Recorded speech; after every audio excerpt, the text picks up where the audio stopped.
Good day, brothers and sisters, kings and queens, future entrepreneurs and current entrepreneurs.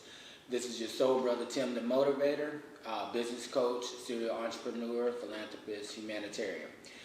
Today I'm going to be talking about the CashFlow Quadrant. I'm going to explain it, break it down for you so you understand and you know which quadrant is best for you based on your situation.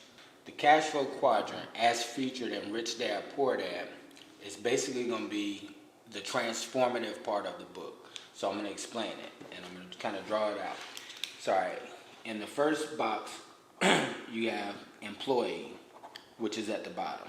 All right. Not hard to figure that out. You at the bottom. You got everyone and their mom and dad on top of you as far as the boss. So that means at this level, you're trading time for money. So the more time you work, the more money you make, which is labor, nothing to do with passive income at the bottom, all right? Then the next level, you have self-employed, all right? And how you know that you're self-employed, I just flipped the word. You employ yourself, all right? Now, self-employed is better than employee because it's the next level.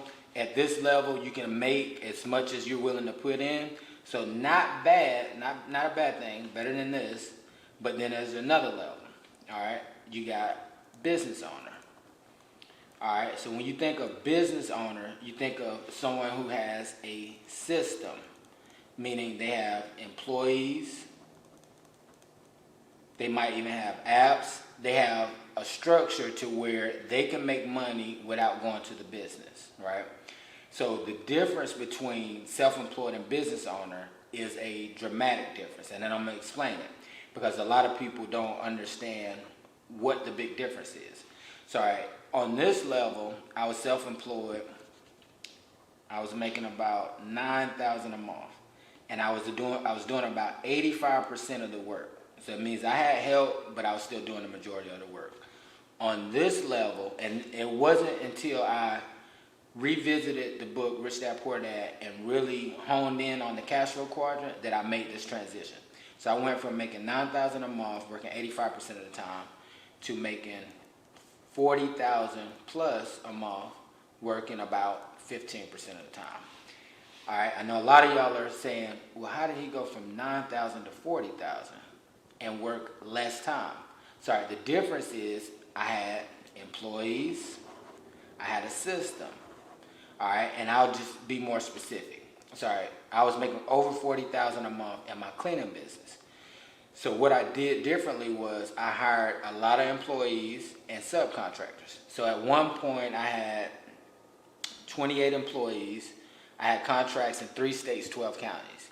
All right, and I was only working 15% of the time. So for the most part, at this phase of my life, I was in pajamas. A bad day for me was which one of my cars do I want to drive and where I'm going out to eat at. All right, so major transition. All right. Then last on the cash flow quadrant, you have investor. All right. Now, investor is way more hands-off than a business owner. Investor would be like you invest in stocks, meaning you didn't have to start the business, you didn't have to work in the business or run the business. You just invested in the business. So you got stocks, you got mutual funds. You also have this magical phrase, I like to say, investment groups. All right, I just launched 3 investment groups this year. If you're interested in joining an investment group to where you just put up money and then you receive residual or passive income, you can visit www.blackgroupeconomics.net. So blackgroupeconomics.net, and I have 3 different investment groups. So at the investor level, you're basically just investing in a company and then they're doing the work. You get paid dividends or you get paid a residual percentage of what the company does. All right. So if you want to specifically focus on the cash flow quadrant, which I recommend, Robert Kiyosaki actually has another book outside of Rich Dad Poor Dad where it's all about the cash flow quadrant. And like I said, this is going to be the meat and potatoes.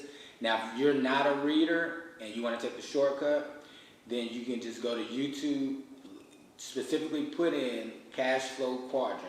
It's going to be like an 8-minute video, and he'll explain it again, and it'll break down what's the difference between each one. So if you don't want to read the book, like I said, watch the video. If you want the book, here's the title.